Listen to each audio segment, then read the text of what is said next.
হরে Krishna everyone, চলে এসেছে একটা সুন্দর মজাদার ভিডিও নিয়ে। তো সবাই লাস্ট পর্যন্ত ভিডিওটা দেখতে থাকো। তো দেখো আমি এখানে শসা, ভেজানো মটর, ছোলা, টমেটো, ধনেপাতা এইসব নিয়ে বসে পড়েছি। তো প্রথমে যেটা করতে হবে সেটা হলো আলু, মটর আর ছোলা সেদ্ধ করে নিতে হবে। তো তারপর দেখো আলুগুলো এরকমভাবে ডুমো ডুমো করে আমি পিস পিস করে নিয়েছিলাম। তো তারপর এর মধ্যে আমি দিয়ে দিয়েছিলাম অনেক কিছু। আসলে এই রেসিপিটা খুবই মজাদার রেসিপি, বাড়ির ছোট থেকে বড় প্রত্যেকের খুবই পছন্দের একটা রেসিপি। তোমরাও বাড়িতে ট্রাই করে দেখবে। এই খাবারটা খুবই স্বাস্থ্যকর, স্পাইসি এবং হেলদি।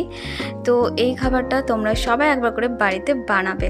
তো দেখো আমি সেই সেদ্ধ আলু আর আলুর মধ্যে দিয়ে দিলাম শসা কুচি, ভেজানো মটর, ছোলা, আর দিয়ে দিয়েছিলাম এখানে টমেটো কুচি, ধনে কুচি, কাঁচা লঙ্কা কুচি, তার সঙ্গে দিয়ে দিয়েছিলাম আদা কুচি। আর এটার স্বাদ বাড়ানোর জন্য আমি দিয়ে দিয়েছিলাম মশলা।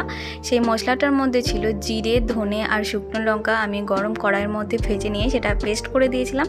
আর এই জিনিসটা যাতে আরও বেশি টেস্টি লাগে তো তার জন্য দিতে হবে বাদামটা শুকনো কড়াই তেল দিয়ে ভেজে নিতে হবে। তো তারপর সেই বাদামটা আমি দিয়ে দিয়েছিলাম, আর স্বাদ মতো লবণ দিয়ে দিতে হবে, আর ওপর থেকে দিয়ে দিতে হবে কাঁচা তেল। তো তারপরে দেখো এখানে অলমোস্ট আমার রেডি। আর সবার শেষে দিয়ে দিয়েছিলাম আমি লেবু। তো লেবুটা দিয়ে দিলে আরও একটু বেশ ঝাল ঝাল টক টক বেশ ভালো লাগবে।